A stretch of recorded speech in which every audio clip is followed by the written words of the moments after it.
सहनाववतु सहनौ भुनक्तु सह वीर्यङ्करवावहै तेजस्विनावधीतमस्तु मा विद्विषावहै। ॐ शान्ति शान्ति शान्ति।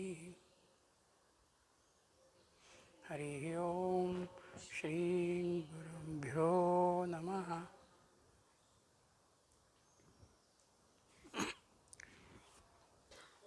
तिसऱ्या अनुवाकातल्या 7 मंत्रांपर्यंत काल आपण आलेलो होतो.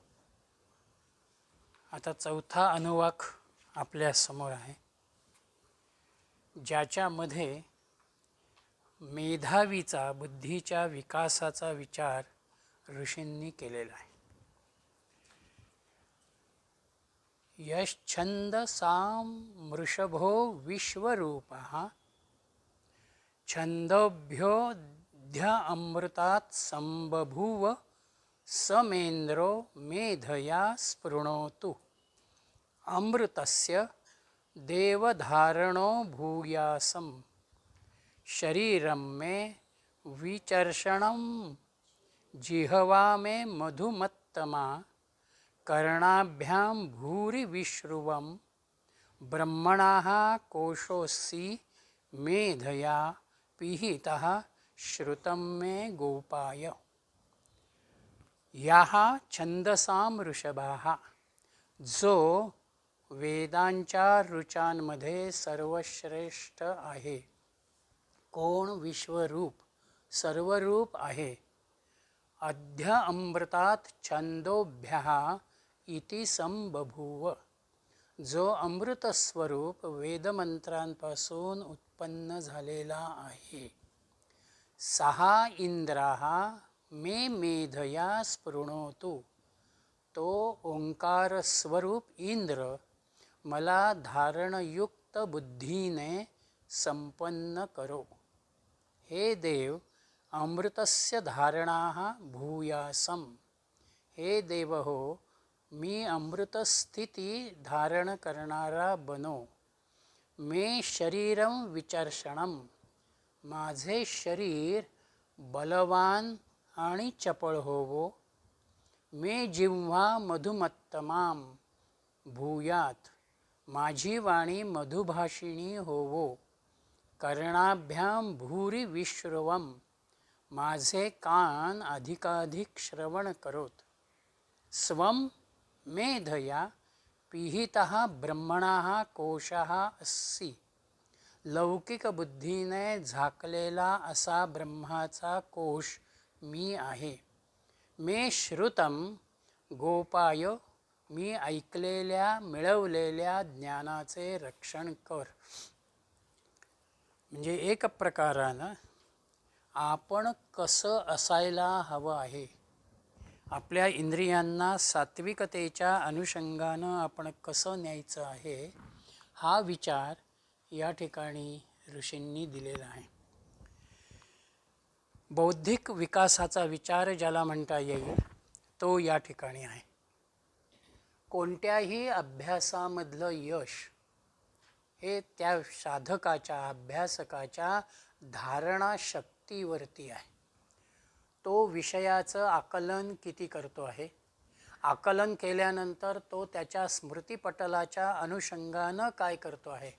आणि केवळ स्मृतीमध्ये असून चालणार नाही, जेव्हा त्या ज्ञानाला व्यक्त करायचं आहे तेव्हा ते योग्य रीतीनं परिपूर्णतेनं व्यक्त होणं, हा खऱ्या अर्थानं धारणाशक्तीचा भाव आहे. त्यालाच तीव्र स्मरणशक्ती, मेधाशक्ती असं वेदांमध्ये, उपनिषदांमध्ये म्हटलेलं आहे. त्याला अनुलक्षून इथे इंद्राला आवाहन केलं आहे. म्हणून 6 इंद्रा मे मेधया स्पृणोतु. आता इथे इंद्र याचा अर्थ इंद्र ही देवता नाही किंवा इंद्र हा देवांचा राजा या संकल्पनेतला इंद्र नाही. इंद्राचा एक अर्थ असा आहे इंधयति इति इंद्राः. इंधयति इति इंद्राः म्हणजे प्रकाशणे, व्यक्त होणे. इंधयति इति इंद्राः. आणि शंकराचार्यांनीही इंद्राचा अर्थ ओंकार घेतलेला आहे. प्रकाशणे, व्यक्त होणे.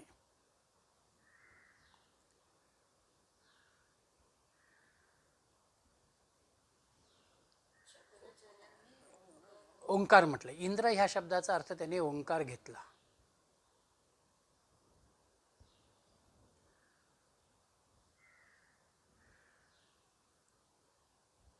म्हणजे ओंकाराने मी युक्त व्हावं, ती माझी बुद्धी त्या अनुषंगानं संपन्न व्हावी, अशा रीतीची ही प्रार्थना या ठिकाणी आहे. ओम हे सत्यतत्वाचं प्रतीक आहे, परमात्म तत्वाचं प्रतीक आहे. समग्र विश्वाचा असलेला जो भाव आहे, व्यक्त आणि अव्यक्त स्वरूपातला, तो ओंकाराशी निगडित आहे. अशा त्या ओंकाराला अनुलक्षून अध्यम अमृतात छंदोभ्यः इति सम्यक, म्हणजे वेदऋचांच्या मध्ये अग्रगण्य होणारा, एकमेवा द्वितीय होणारा, सर्वव्यापी असणारा जो अमृततत्वाचा भाव आहे, तो ह्या ओंकाराच्या अनुषंगानं आहे. ओंकारामधूनच हे सगळं निर्माण झालेलं आहे. म्हणून त्या अमृत सत्यत्वाची भूमिका ओंकारामध्ये आहे. म्हणून हे अमृत स्वरूप वेदमंत्रही ओंकारामधूनच आलेले आहेत. परमात्म्याची जी जाणीव आहे, त्याच्या अनुषंगानं असणारा जो विचार आहे, हा वेदांच्या अभ्यासामधून आपल्या समोर येतो. वेदांनीही परमात्म तत्वाला जाणण्याचा वारंवार प्रयत्न केलेला आहे. आणि म्हणून त्या अनुषंगानं जे आत्मचिंतन आहे, जे आत्मशोधन आहे, त्या स्वज्ञानाच्या प्राप्तीमध्ये आम्हाला हा ओंकार अत्यंत साह्यभूत होतो. म्हणून अमृतस्य धारणाः भूयासम, मी अमृतस्थिती धारण करणारा बनू दे. मी अमृतस्वरूप होणं म्हणजेच मी स्वज्ञानाची प्राप्ती करणं, त्या ज्ञानानं प्राप्त होणं. आणि ती अमृतत्वाची प्राप्ती कुठे आहे? ओंकार साधनेमध्ये आहे, ओंकाराच्या चिंतनामध्ये आहे. आणि त्याला अनुलक्षून मे शरीरम विचर्षणम, माझं शरीर बलवान आणि चपळ होऊ दे. केवळ ओंकारातून माझा बौद्धिक विकास व्हावा अशी भूमिका नाही, तर त्या ओंकाराचं मला जे चिंतन करायचं आहे, स्वाध्याय करायचा आहे, उपासना करायची आहे, ते माझं शरीर जे आहे, त्या शरीरालाही आरोग्य संपन्नता असायला हवी. म्हणून आरोग्य आणि बौद्धिक विकास हे दोनही एकत्रितपणानं काम करतात आणि ते एकत्रित असायला हवे. तेव्हा आपलं व्यक्तिमत्व अधिक उत्तम रीतीनं व्यक्त होतं. अन्यथा आज आम्ही काय बघतो? जो अत्यंत हुशार स्कॉलर मुलगा आहे, तो शारीरिकदृष्ट्या काही वेळेला आम्हाला अशक्त जाणवतो. तो बाकीच्या कुठल्याच ॲक्टिव्हिटीमध्ये नसतो. आणि जो खेळामध्ये प्रावीण्य मिळवतो, जो पैलवानकी करतो, तो बुद्धीच्या दृष्टीने कमी राहतो. पण इथे आम्हाला वैदिक काळाच्या चिंतनातून किंवा त्या जीवन पद्धतीतून शरीरही माझं उत्तम असायला हवं. काल मी म्हटलं तसं, शरीरमाद्यम खलु धर्मसाधनम, माझं शरीर मला या धर्मसाधनासाठी, साधनेसाठी, उपासनेसाठी व्यवस्थित असायला हवे. त्याचे चोचले मी करणार नाही, पण ती साधना करण्या इतपत त्या शरीरामध्ये धारणा असणं, ताकद असणं अत्यंत महत्त्वाचं आहे. म्हणून आम्ही प्रतिभाशालीही व्हावं, आम्ही ज्ञानसंपन्नही व्हावं आणि आम्ही इतरांनाही समजून घेणारा भाव आमच्यामध्ये असावा. म्हणून ओंकार साधनेमधून आमच्यामधले शरीराच्या अनुषंगानं आम्हाला उत्तमता प्राप्त होते आणि त्याचबरोबर इतरांनाही समजून घेणारा भाव आमच्यामध्ये येतो, ही ओंकार साधनेची भूमिका आहे. असा हा ओंकार कसा आहे? ब्रह्मणः कोशः, तो ब्रह्माचा कोश आहे. ब्रह्माचं स्वरूप त्या ओंकारामध्ये आहे. एखाद्या कोशाच्या आतमध्ये जशी एखादी महत्त्वाची वस्तू असते किंवा तो गाभा असतो, तसा संपूर्ण परब्रह्म तत्वाचा गाभा जर कुठे असेल तर तो ओंकाराशी निगडित आहे. म्हणून ज्याला आपण आवाहन करतो, ज्याच्याकडे आपण प्रार्थना करतो, ज्याच्याकडून आपण अपेक्षा करतो, त्याच्या ठिकाणी ती इच्छा पूर्ण करण्याचं सामर्थ्य असायला हवं. त्याच वेळेला तुम्हाला त्या क्षमतेमधून तो विचार व्यक्त होऊ शकतो. ब्रह्म ओंकाराच्या अनुषंगानं व्यक्त होतं आणि म्हणून ओंकाराच्या उच्चाराबरोबर आपण अप्रत्यक्षपणानं परमात्म्याचंच आवाहन करत असतो. आणि त्या परमात्म्याचं आवाहन आम्ही कशासाठी करतो आहोत? आमचं शरीर बलवान व्हावं, आम्हाला आमच्या बुद्धीला, मेधेला एक विशेषता प्राप्त व्हावी, तिला एक सामर्थ्य प्राप्त व्हावं. म्हणून आपल्यामधली कार्यक्षम असणारी स्मरणशक्ती केवळ स्मरणात असून भागणार नाही, त्या स्मरणाला व्यक्त करता आलं पाहिजे. नाही तर मग काही वेळेला असं होतं की पटकन आम्हाला आठवत नाही, मग कधीतरी आठवतं, अरे मला त्यावेळेला हे बोलायचं राहिलं, हे सांगायचं राहिलं. म्हणून स्मरण कार्यक्षम असणं याचाच अर्थ ज्या वेळेला ज्या पद्धतीनं मला विचार द्यायचा आहे, सांगायचं आहे, त्यावेळेला त्या स्मरणशक्तीनं आपल्याला साह्यभूत व्हावं. म्हणून आपल्यामध्ये एकाग्रता येणं, नियमितता येणं, यासाठी ओंकाराचं साधना आहे, ओंकाराचं स्मरण आहे. आणि त्या ओंकार स्मरणामधून आमची बुद्धी पूर्णपणानं विकसित होते. बुद्धीने संपन्न कर. आणि त्याच बुद्धीमधून पुढे काय काय घडणार आहे? मे जिव्हा मधुमत्तमाम, माझी वाणी मधुमती होऊ दे. म्हणजे माझ्या वाणीला जे सांगायचं आहे, जे बोलायचं आहे, त्याच्यामध्ये सुमधुरता असायला हवी. कोणाच्याही अंगावरती आकारण खेकसणं, वरच्या पट्टीमध्ये बोलणं, हा मधुमतीचा भाव नाही. म्हणून वाणी आपली मधुमती असायला हवी. आणि मनाच्याही अनुषंगानं आम्ही तेवढेच सक्षम असायला हवं. ज्या ज्या काही नवीन कल्पना असतील, नवे विचार असतील, चिंतन असेल, ती करण्याची, ग्रहण करण्याची मनाची तत्परता आमच्यामध्ये यायला हवी. म्हणून व्यक्तीचं खऱ्या अर्थानं संपन्न होणं जे आहे ते आरोग्य, ऐश्वर्य आणि त्याच्या कर्मामधली सक्रियता, या तिघांचा समन्वय म्हणजे तुमचं व्यक्तिमत्व खऱ्या अर्थानं सर्वांगीण झालं. आणि त्याच्यासाठी प्रसन्नता महत्त्वाची आहे. त्या प्रसन्नतेमध्येच मनाचा तुमचा स्तर उंचावतो, मनाची एक सशक्तता व्यक्त होते आणि चित्ताच्या स्तरावरती अंतःकरणामध्ये मेधाशक्ती तुम्हाला बौद्धिक आनंद देते. म्हणून केवळ मन प्रसन्न असून चालणार नाही, तुमची मेधाशक्तीही तेवढीच सशक्त असायला हवी. म्हणून तिथे इंद्र हा भाव या अनुषंगानं आलेला आहे. तो मेधाशक्ती म्हणजे आपली बुद्धी अधिक सक्षम होत जाणं, विकसित होत जाणं.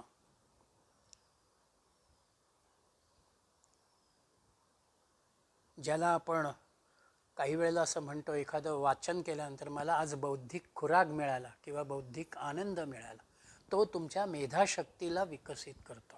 ती मेधाशक्ती तुमची ते सगळं ग्राप्स करते आणि तुमच्या मूळ आनंदाशी त्याला कुठेतरी ती जोडते.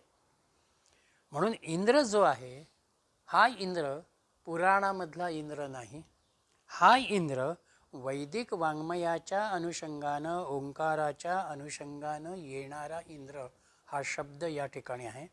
आणि म्हणून आमचा जीव हा आत्म्याच्या प्रभेमध्ये येणं, आत्म्याच्या गुणांशी तो निगडित होणं, या अनुषंगानं आम्ही आमची जिव्हा, आमचे कर्ण, आमची मेधा ही सर्वार्थानं सक्षम करतो आहोत. आणि म्हणून आनंदमय कोश जो आपला आहे, त्या आनंदमय कोशाला ज्ञानसंपन्नतेची जोड द्यायची आहे. ज्ञानानंच आनंदाचा भाव जो आहे तो आपोआप तिथे विकसित होत जातो.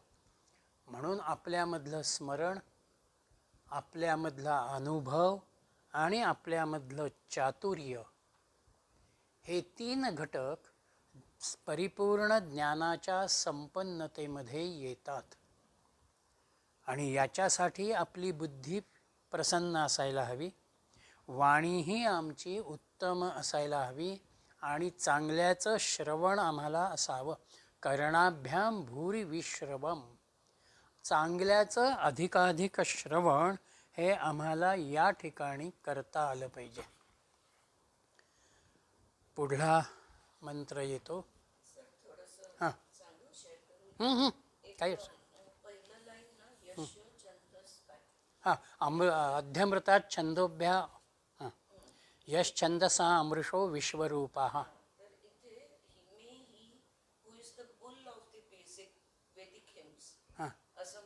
हां हो हो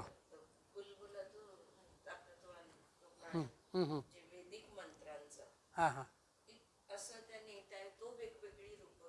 हां हां हां हां ऋषभ ऋषभ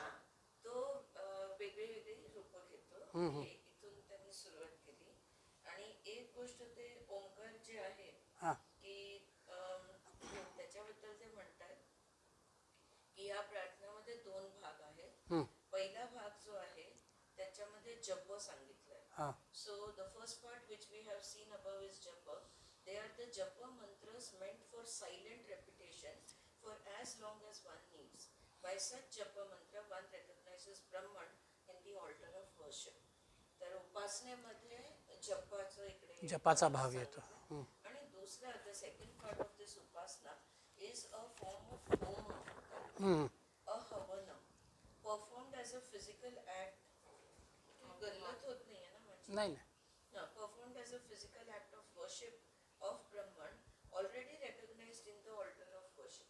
म्हणजे तुम्ही देवाऱ्यामध्ये देव आता आणि मग त्याचं पूजन जसं होतं तसं तुम्ही ऑलरेडी ओंकाराला जपामध्ये जपामध्ये घेतलेलं आहे आणि मग त्याचं हवन म्हणजे त्याचं शारीरिक पूजन म्हणून ते पूजन. We may note here that the entire japa mantra is for gaining intelligence. मग तुम्ही जे की बुद्धी तल्लख किंवा मेमरी चांगली किंवा ह्या गोष्टींसाठी तुम्ही जे एक्सप्लेनेशन, पण इथे होम आणि जपाचा हे 2 मंत्रामध्ये कुठेच ते शब्द नाही आहे. ह्यांनी सुद्धा चिन्मयानंदांनी जपाचा उल्लेख पहिल्या प्रस्तावनेत घेतलेला आहे. त्यात त्यांनी असं म्हटलेलं आहे की चिंतन आणि बौद्धिक झेप यासाठी अनंत शक्यता निर्माण करणाऱ्या दिव्य कल्पना आणि दिव्य ध्येय यांचे आवाहन करणाऱ्या पवित्र मंत्रांचा पुनरुच्चार करण्यामध्ये मनाला सजगपणे मग्न ठेवणे याला जप म्हणतात. तुम्ही एकच मंत्र, मग तो श्रीराम जयराम जय जयराम असेल, दत्त दिगंबर असेल, ओंकार असेल, तुम्ही सातत्यानं ज्या वेळेला त्याचा पुनरुच्चार करता तेव्हा आत्ताला असलेलं जे बाह्य मन आहे ते मन त्या मंत्राशी, त्या शब्दाशी, त्या जपाशी हळूहळू जोडलं जातं आणि मग त्या मनामध्ये एक प्रकारची सजगता येते.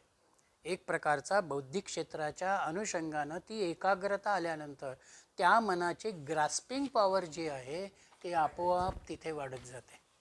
म्हणून उपासनेचा जो भाग आहे तो तुमच्यामधल्या एकाग्रतेला विकसित करतो आणि तुमच्यामधल्या अन्य घटकांनाही तेवढा सशक्त करत नेतो.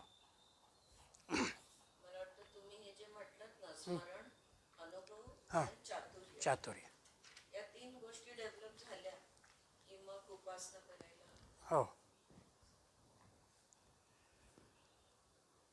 पुढे त्यांनी म्हटलेलं आहे दुसऱ्या मंत्रात, आवहंती वितन्वाना कुर्वाणा चरिमात्मनाः वासांसी मम गावश्च अन्नपाने च सर्वदा ततो मे श्रियमावह लोमशां पशुभिः सह स्वाहा आमायन्तु ब्रह्मचारिणाः स्वाहा विमायन्तु ब्रह्मचरेण स्वाहा प्रमायन्तु ब्रह्मचारिणाः स्वाहा दमायन्तु ब्रह्मचारिणाः स्वाहा शमायन्तु ब्रह्मचारिणाः स्वाहा.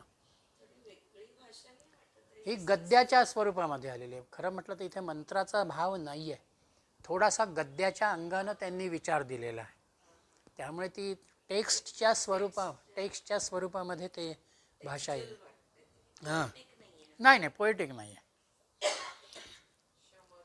हां, तताः म्हणजे त्यानंतर, हे प्रभो मम आत्मनाः माझ्याकरिता काय करायचं आहे, अचिरम तत्काळ, वासांसी च गावाः च तथा अन्नपाने नाना प्रकारची वस्त्रे, गायी आणि खाद्यपदार्थ सदैव देणारा आणि त्याचा विस्तार करणारा, तसंच तथा कुर्वाणा त्या वस्तू नवीन निर्माण करणारा, लोमशाम पशुभिः सह केसाळ पशूंसह श्रियम मे आवाह अशा या ऐश्वर्याला मला मिळू दे. स्वाहा म्हणजे या उद्देशानं तुला ही आहुती समर्पित केली जाते. म्हणजे आचार्यांनी ब्रह्मचारीच्या हितासाठी जे आवाहन करायचं आहे त्याचा एक प्रकारानं हा विधी स्वरूपाचा भाग ऋषींनी या ठिकाणी सांगितलेला आहे. हवनकुंडामध्ये हवन करतो त्या पद्धती. म्हणून स्वाहा शब्द हा या ऋचेमध्ये येतो. ब्रह्मचारिणाः मा आयन्तु स्वाहा, उत्तम ब्रह्मचारी छात्र माझ्याजवळ विद्या संपादन करण्यासाठी येवो. ब्रह्मचारिणाः प्रमायन्तु हे ब्रह्मचारी ज्ञानपिपासू होऊन मजकडे येवोत. ब्रह्मचारिणाः दमायन्तु हे ब्रह्मचारी छात्र इंद्रिय दमन करणारे असोत. आणि ब्रह्मचारिणाः शमायन्तु हे ब्रह्मचारी मनावर ताबा ठेवणारे असोत. एक प्रकारानं इथे ऋषींनी आपल्यामधला जो छात्र आहे, आपल्या जवळ येणारा जो छात्र आहे, त्या छात्राच्या मध्ये बौद्धिक, त्याचबरोबर एक प्रकारची विशाल दृष्टी, त्याच्यामधलं शारीरिक सामर्थ्य आणि आध्यात्मिक मूल्य ही त्याला पूर्णपणानं प्राप्त व्हावीत अशा अर्थानं ही प्रार्थना त्या देवाजवळ त्या ओंकाराच्या अनुषंगानं त्यांनी केलेली आहे. म्हणून आवाहंती, आवाहन करणं, सांगणं, विचार व्यक्त करणं हा भाव या ठिकाणी आहे. अपरिपक्वता जर बुद्धीच्या ठिकाणी असेल आणि अशा लोकांच्या हातामध्ये जर संपत्ती म्हणा, सत्ता म्हणा, ही जर त्या ठिकाणी गेली तर तिथे व्यक्तीचंही नुकसान आहे आणि समाजाचंही नुकसान आहे. म्हणून खऱ्या अर्थानं जी म्हणून काही भौतिक संपत्ती आहे तिचा कुठेही दुरुपयोग न होताना ती योग्य रीतीनं विचारात घेतली जावी, वापरामध्ये आलावी, हा विचार या ठिकाणी आहे. म्हणून वेदकालीन ऋषींनी जे चिंतन केलं त्या चिंतनाचा भाव असा आहे की व्यक्तीची बुद्धी, तिचं अंतःकरण या दोहोंमधल्या उदात्त गुणांचं एक प्रकारानं संवर्धन व्हावं. आणि ते जर संवर्धन आध्यात्मिक विचारधारेमधून, अधिष्ठानामधून झालं तर त्यांना प्राप्त होणारे जे जे भोग आहेत, जे जे धन आहे, त्याचा योग्य सदुपयोग होईल. म्हणून ईशावास्य उपनिषदातला पहिलाच मंत्र जो आहे, तेन त्यक्तेन भुंजीतः मा गृधा कस्यचित् धनम, मला जेवढा उपयोग आहे तेवढाच मी करीन आणि बाकीचा समाज विकासासाठी मी देईन, ती धारणा इथे ते आपल्या समोर निर्माण करतायत आणि असे विद्यार्थी असे छात्र इथे तयार व्हावेत म्हणून ततो मे श्रियमावह. ततो म्हणजे ज्याच्या ठिकाणी पूर्ण विवेक शक्ती आहे, त्याच्यामध्ये सुदृढ आरोग्याचा भाग आहे, ज्याच्या ठिकाणी सहिष्णुता आहे आणि इतरांच्या संदर्भामध्ये सेवा करणारा सेवावृत्तीचा भाव आहे, ते त्याच्यामध्ये योग्य रीतीनं विकसित झाल्यानंतरच त्याला ऐश्वर्याचा लाभ होऊ दे. अन्यथा कमी बुद्धिमत्तेमध्ये जर ऐश्वर्याची उपलब्धता झाली तर त्याचा कसा विनियोग करायचा हे आमच्या लक्षात येत नाही आणि तो विनियोग वाया होत जातो, अयोग्य ठिकाणी तो जातो. आणि म्हणून पशुधन जे इथे विचारामध्ये घेतलेलं आहे, लोमशाम पशुभिही, त्या पशुधनाचा विचार हा वैदिक वाङ्मयामध्ये वैदिक कालखंडामध्ये प्राधान्यानं होता. आज आम्ही जसं पैशामध्ये संपत्तीचा विचार करतो, किती करोड संपत्ती आहे त्याच्यावरती त्याची श्रीमंती आम्ही घेतो, तसं पशुधनावरती त्या काळात माणसांचे वर्ग किंवा तो संपत्ती श्रीमंतीचा घटक म्हणून विचारात घेतला. इथे छात्र ना आचार्य या अनुषंगानं देतात आणि ती देत असताना संपत्ती प्राप्त करण्याची पात्रता तुझ्यामध्ये ज्या वेळेला येते त्याच वेळेला तू खऱ्या अर्थानं तुझ्या जीवनाला आणि परिवाराला विकसित करू शकतो. म्हणून ब्रह्मचारिणा हा शब्द त्या अनुषंगानं आहे. जोपर्यंत मी अध्ययन करतो आहे तोपर्यंत त्या अध्ययनामधून मी जास्तीत जास्त माझ्यामध्ये उत्तमतेचा स्वीकार करावा, माझी बुद्धी, माझा विचार, माझा विवेक हा सर्वांगीण अंगानं विकसित मी करावा. म्हणून प्रत्येक छात्राच्या महत्त्वाकांक्षेला, त्याच्या विचारांना आचार्य नेहमीच पोषित करतात, त्याला योग्य आकार देतात. आणि म्हणून इथे आचार्य आणि छात्र या दोघांच्याही अनुषंगानं स्वाहा म्हणजेच आमच्यामधलं जे अयोग्य आहे ते निघून जाऊ दे आणि जे योग्य आहे ते प्रसाद रूपानं आम्हाला प्राप्त होऊ दे, हा भाव या ठिकाणी. म्हणून दोघांच्या ठिकाणी ज्ञान देणारे आचार्यही त्याच पद्धतीचे असावेत आणि ग्रहण करणारा छात्रही त्या उंचीवरती यावा. म्हणून बुद्धिमत्ता, आत्मसंयमन, सदाचार, नैतिक शुचिता, भावनिक मनोबल आणि मनोवैज्ञानिक स्थैर्य याच्यामधून खरा अभ्यासक तयार होतो, ही भूमिका या ठिकाणी आहे. हो, बुद्धिमत्ता, आत्मसंयमन, सदाचार, नैतिक शुचिता, भावनिक मनोबल आणि मनोवैज्ञानिक स्थैर्य अभ्यासातून आपल्याला प्राप्त व्हायला हवे.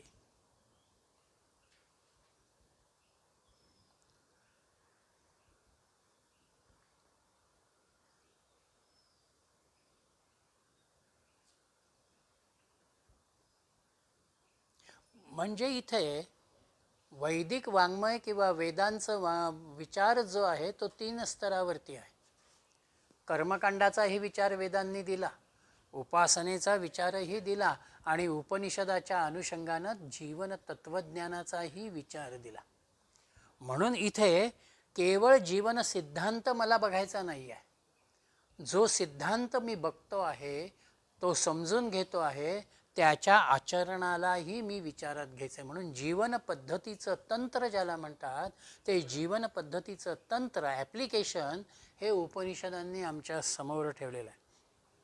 म्हणून इथे पुढे त्यांनी शब्द वापरलेला आहे की आत्मसंयमन, इंद्रिय दमन, ब्रह्मचारिणा दमायंतु. म्हणजे आमच्यामध्ये शमदमाचा विचार महत्त्वाचा आहे. केवळ तो आध्यात्मिक अंगानं अभ्यास करतो आहे किंवा तो मार्ग त्यानं स्वीकारला म्हणून तिथे शमदम हवेत असं नाही. नित्याच्या जीवनातही आत्मसंयमन हवं आहे आणि शांतीच्या अनुषंगानं आम्हाला राहायचं आहे.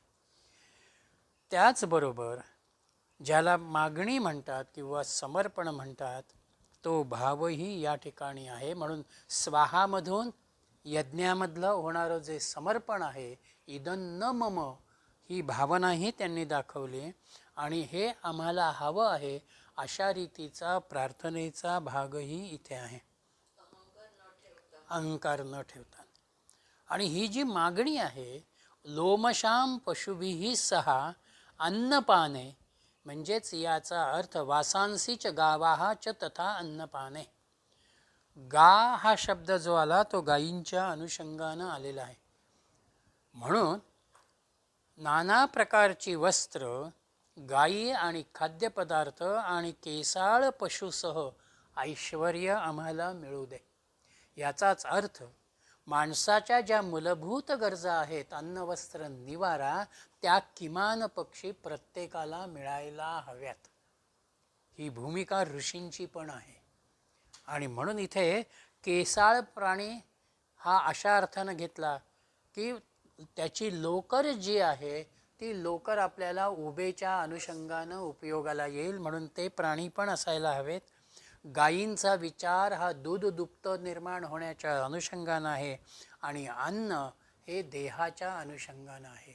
म्हणून अन्न, गायी आणि पशु ह्यांच्या उपलब्धीचा विचार, त्या अनुषंगानं त्यांची उपलब्धी, त्यासाठी आवश्यक असलेलं धन हे आम्हाला मिळावं, हा भाव या ठिकाणी आलेला आहे. तिसरा मंत्र इथे पुढे येतो. यशो जने सानि स्वाहा श्रेयान वस्यसो सानि स्वाहा तंत्वा भग प्रविशनि स्वाहा समा भग प्रविश्य स्वाहा तस्मिन् सहस्रशाखे निभगाहं त्वयि मृजे स्वाहा यथा आपः प्रवतायन्ति यथा मासा अहर्जरम एवं मा ब्रह्मचारिणाः धातरयान्तु सर्वतः स्वाहा प्रतिवेशोसि प्रमाभाहि भाई प्रमापद्यस्व.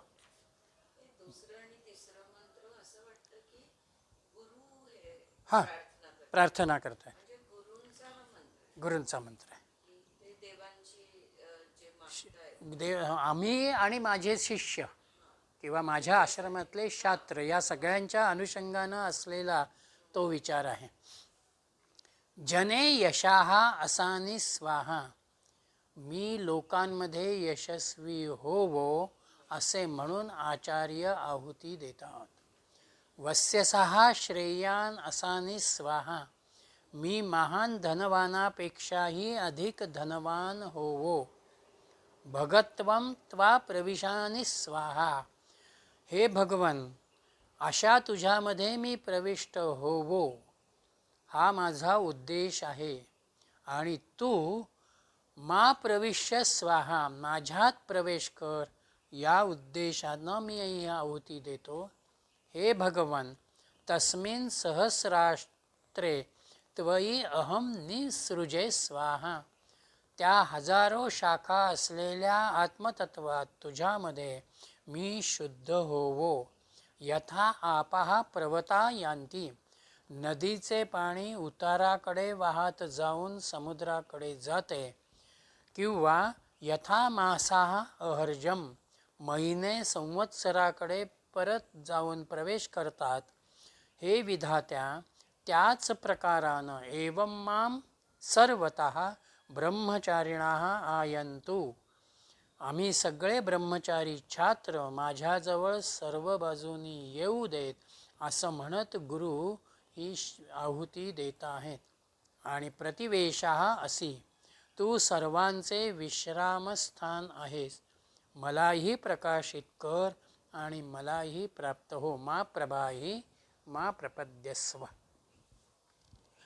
कोणत्याही उपासकानं उत्तमतेची महत्त्वाकांक्षा जर बाळगलेली असेल तर त्या महत्त्वाकांक्षेमध्ये एक प्रकारानं पावित्र्याचा आणि उदात्ततेचा भाव असायला हवा. केवळ वैयक्तिक स्वार्थाची भूमिका किंवा दुसऱ्याचं अकल्याण व्हावं आणि माझं कल्याण व्हावं अशा रीतीचा भाव नसावा.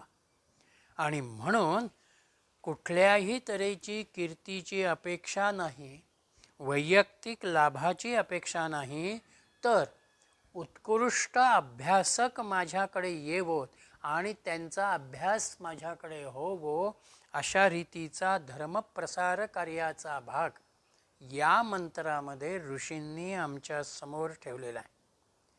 आणि ते ठेवत असताना जगत कल्याणासाठी समर्थ होणारा म्हणून पहिला शब्द आहे जने यशाहा, लोकांमध्ये मी यशस्वी होऊ दे. आपली धारणा ही नेहमी अशीच असायला हवी की मी यशस्वी व्हायला हवं, बरोबर आहे, पण माझं यशस्वीपण त्या लोकांच्या अनुषंगानं यशस्वी होणारं असायला हवं. केवळ मी यशस्वी होईन आणि ते त्यांच्या स्तरावरती राहतील असं नाही.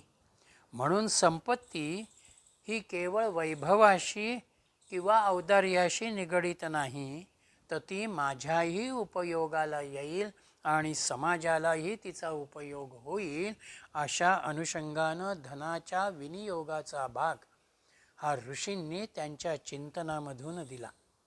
म्हणजे एक प्रकारानं प्रत्येक व्यक्तीनं आपलं जीवन विकसित करत असताना, समृद्ध करत असताना त्या ठिकाणी अशा रीतीचा शुद्ध विचार ठेवावा की मला आणि माझ्याबरोबर इतरांनाही मला विकसित करायचं आहे, समृद्ध करायचं आहे. त्याच वेळेला तुम्ही खऱ्या अर्थानं आंतरिक तेजस्विता ज्याला म्हणतात तो भाव तुमच्यामध्ये येतो आणि त्यालाच अनुलक्षून एक प्रकारानं माझ्यातली जी पापवृत्ती आहे, माझ्यातलं जे अयोग्य भाग आहे ते माझ्यामधून निघून जाऊ दे. म्हणून पापवृत्ती अयोग्य कर्माचा असलेला भाग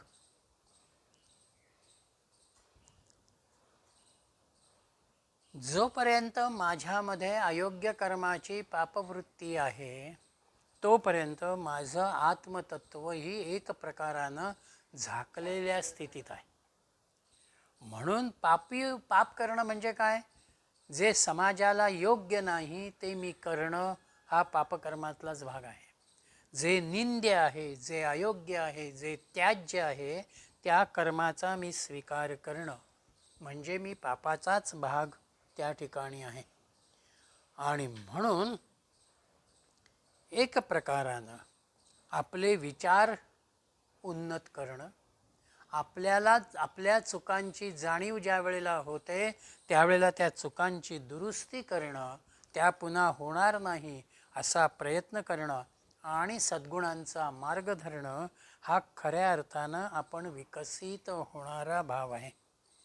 आणि त्याला अनुलक्षून त्यांनी आपला विचार बदलायचा असेल तर तिथे ओंकाराची साधना आहे आणि त्याच ओंकाराच्या साधनेला अनुलक्षून त्यांनी 2 दृष्टांत पुढे घेतलेले आहेत, एक नदीचा आणि संवत्सराचा.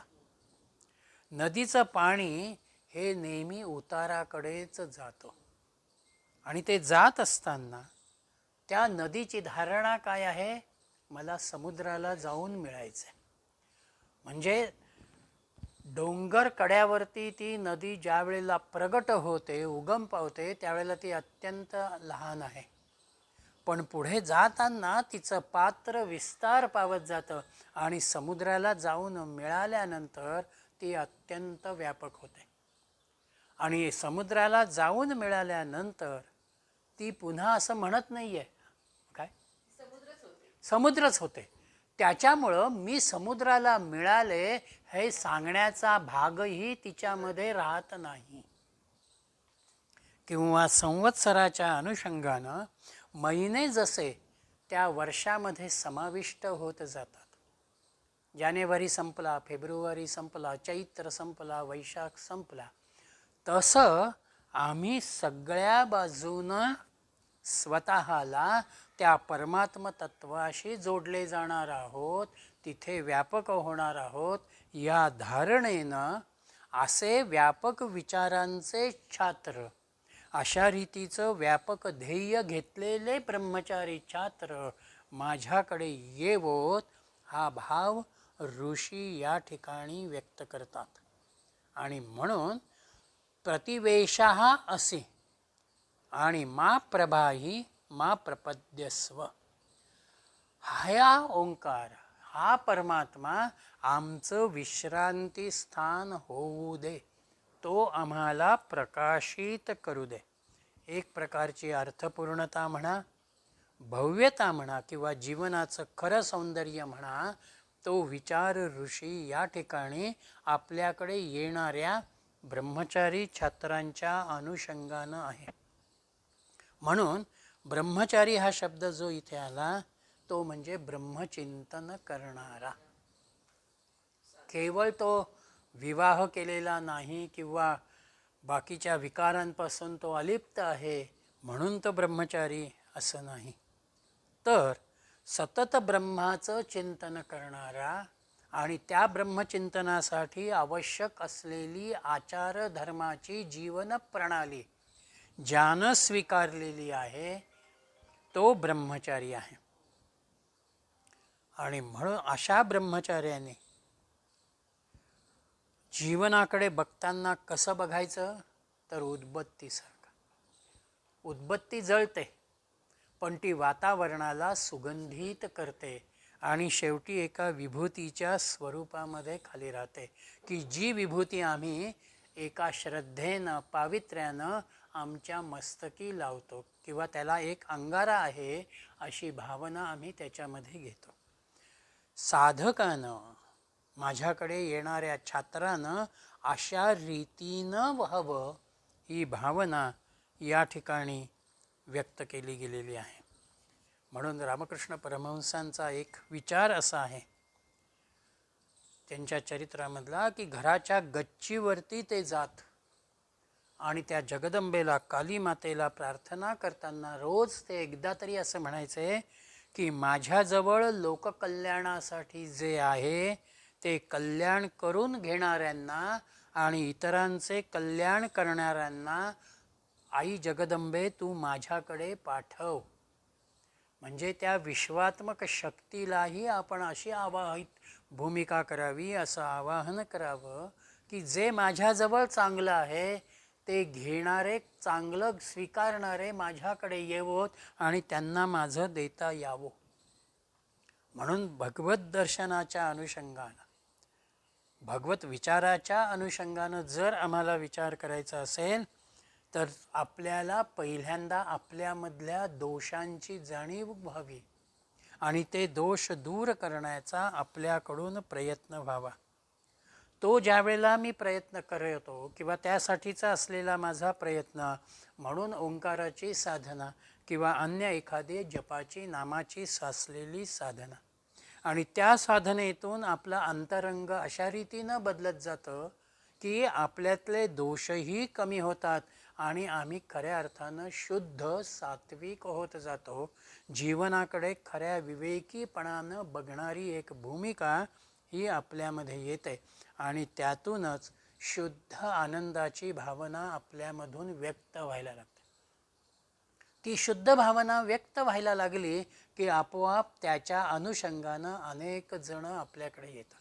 संत आनंदाला प्राप्त करतात, साधू आनंदाला प्राप्त करतात आणि म्हणून त्या ओढीनं आपण त्यांच्या जवळ जातो आणि त्यांच्याकडनं काही बोध घेत आपल्या जीवनामध्ये आनंद आणतो. हा विचार, हा अद्वैत भक्तीचा असलेला भाव हा या ठिकाणी ऋषींनी आमच्या समोर ठेवला. आणि त्यानंतर 5व्या अनुवाकाकडे ते आलेले आहेत, जिथे हां हां या प्रार्थनाच्या एंडला असं म्हटलंय की जसं एखादा बाण निघतो आणि टार्गेट बरोबर त्याचं कसं एक होतं तसं मला ओंकाराशी जुळते असं तिथे म्हटलं. ते ध्येय मला म्हणजे तो ॲरो टार्गेटशी एक होऊन जातं, तसं मी ओंकाराशी त्या सेंटर होलवरतीच तो जातो. त्या ओंकाराशी कसं मी जुळावं अशी प्रार्थना.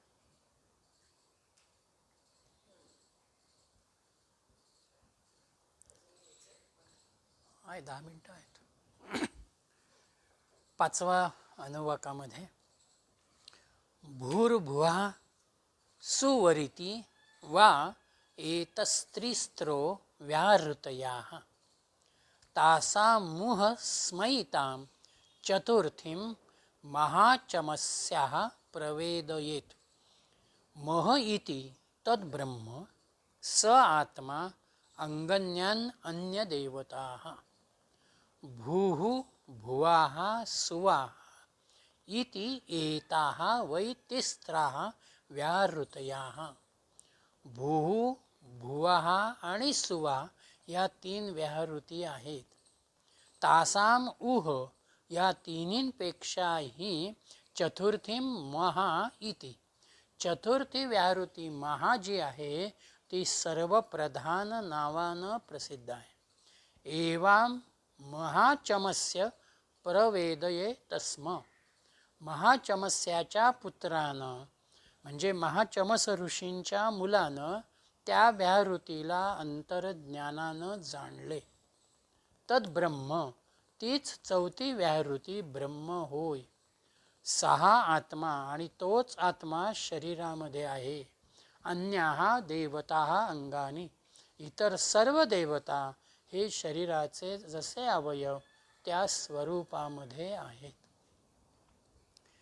स्वराज्य फलाची म्हणजे माझंच राज्य मलाच प्राप्त होणारा आत्मज्ञानाचा आत्मानंदाचा भाव ही भूमिका या ऋचेमध्ये आलेली आहे.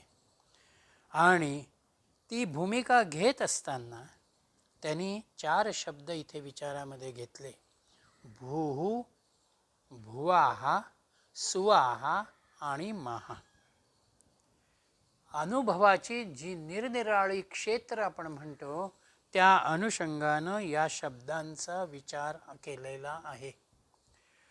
मन जसजसं आमचं उन्नत होत जातं तसतसा या अवस्थांचा या अनुभवांचा भाव आपल्यामध्ये येतो आणि एकापेक्षा पुढची ही अधिक उन्नत होत जाणारी, अधिक विकसित होत जाणारी, सूक्ष्म होत जाणारी व्याहृती आहे.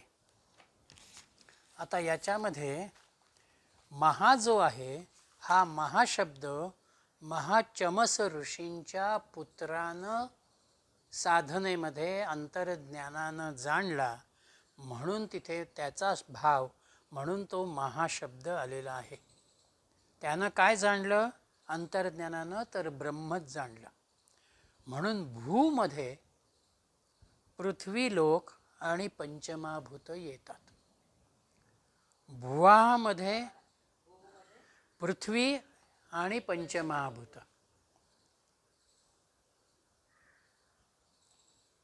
भुवामध्ये अंतरिक्ष पोकळीचा भाग.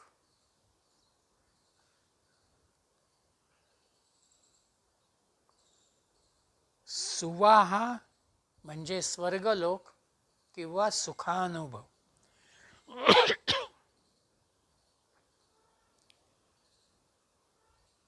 आणि महा म्हणजे ब्रह्म किंवा आदित्य लोक.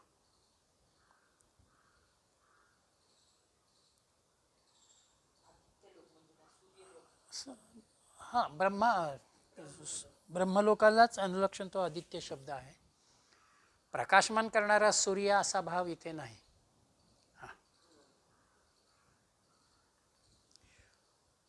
महा सत्य ब्रह्म वेगळं होतं तिथे. ब्रह्म म्हणजेच आपल्या प्रत्येकाच्या शरीरामधला असलेला आत्मा ही भावना या ठिकाणी आहे. आता इथे व्याहृती हा शब्द त्यांनी वापरला. त्याची फोड अशी आहे व्याहृती.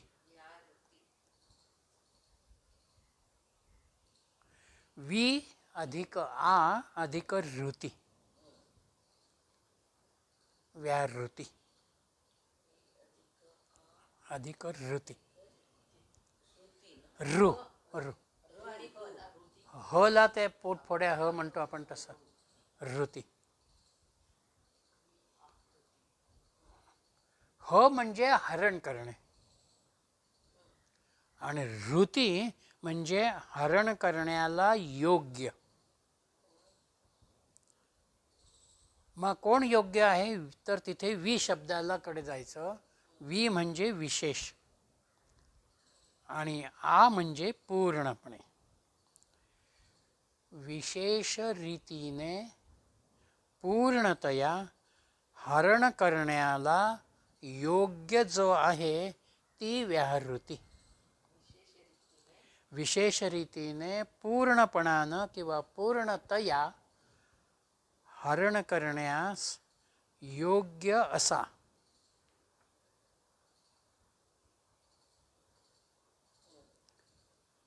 म्हणून इथे भू भुवा आणि सुवा हे तीनही लोक त्याच परमात्म तत्वाच्या सत्तेमध्ये आहेत. त्याच्याच सत्तेनं ते कार्यरत आहेत. ब्रह्माचीच सत्ता त्याच्या ठिकाणी आहे.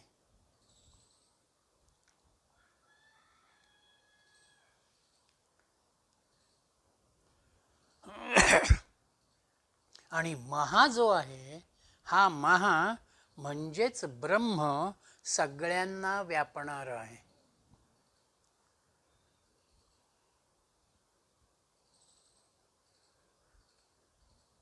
आकाश घरातही आहे आणि घराच्या बाहेरही आहे.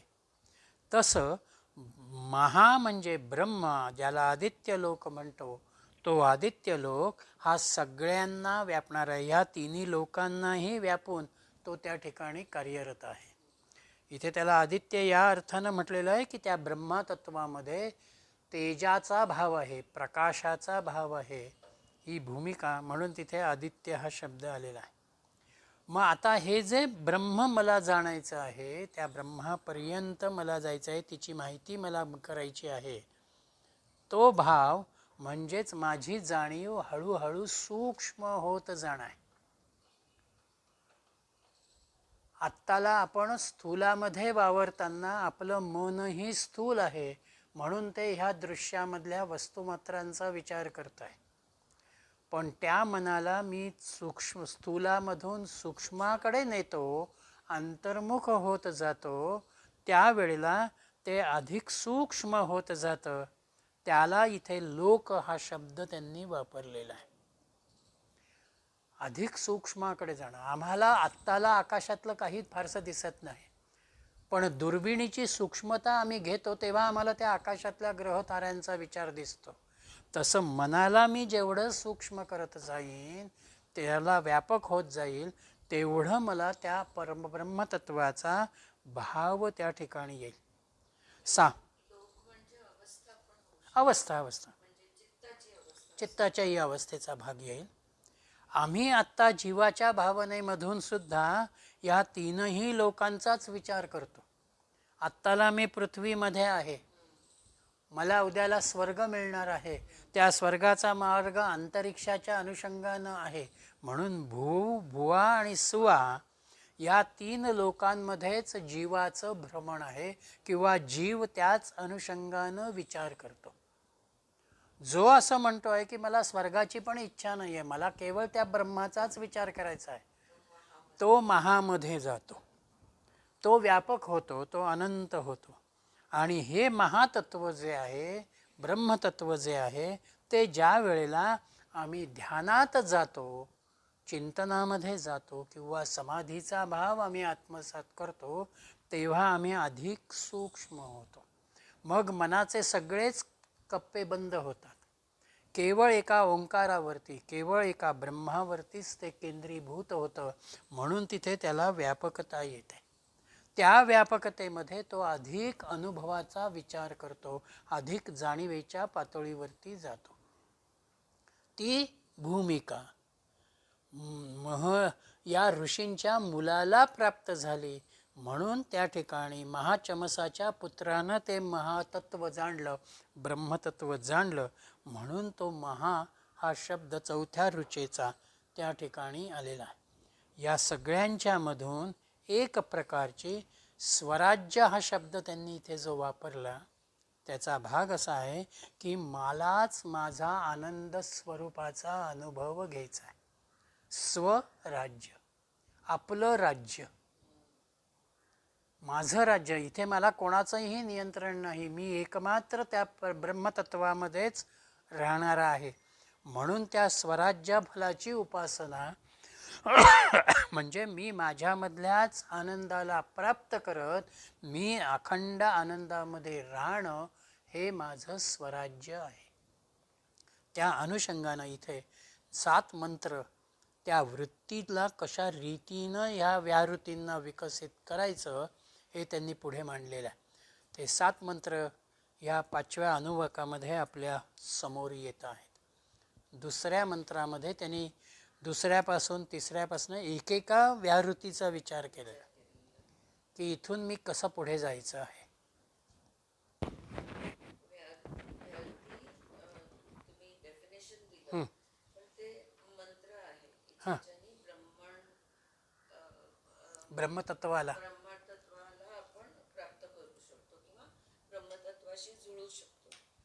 आणि मग इथे त्यांनी म्हटलंय की हे जे चार आता आपण जे अभ्यासले ना भूर्भुवः स्वः आणि महा, हे 4 वेगवेगळ्या पद्धतीने ह्यांचा मंत्रजाप करता येतो. म्हणजे इन 4 डिफरंट वेज. म्हणून 4 4 जा 16 तर व्याहृती जे 16 कला जे पुरुषाचे 16 भाग आहेत. षोडशकल आपण गायत्री मंत्रामध्ये येतं ना ते. ओम भूर्भुवः स्वः तत्सवितुर्वरेण्यं भर्गो देवस्य धीमहि धियो यो न प्रचोदयात्.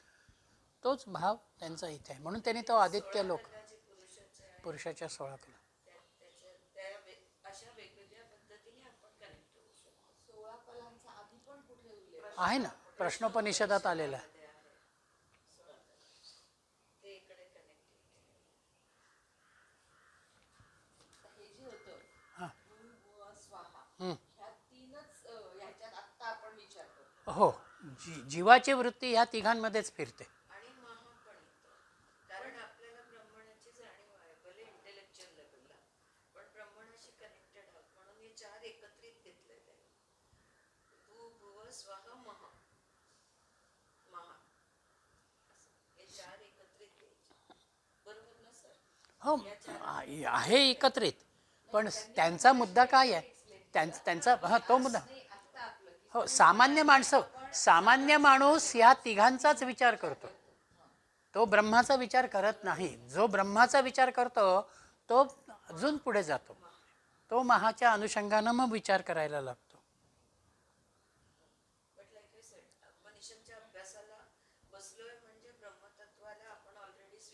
ती मुमुक्षु वृत्ती ज्याला आपण म्हणतो तो मुमुक्षुपणा आपल्यामध्ये आहे. हां, मी पुण्य करीन मला स्वर्ग मिळेल अशा भावनेनं मग आम्ही यज्ञाधिक कर्म असतील, पूजा पाठ असतील, दानधर्म असेल, तीर्थयात्रा असेल, या पुण्यकर्मामध्येच आम्ही विचार करतो की मला स्वर्ग मिळेल पुण्य केल्यानंतर. म्हणून आपली वृत्ती ही भूभुवा आणि सुहा 3 पर्यंत सामान्यतः मर्यादित राहते. मी कोण, हे जग काय, माझा काय संबंध, हे प्रश्न पडायला लागले तिथूनच महाला जुळायची भूमिका होते. पुढच्या मला वाटतं हे किती श्लोकाचं हे एक आई 3 हां हे आत्ता ह्याच्यामध्ये 7 आहेत. 7 आहेत 6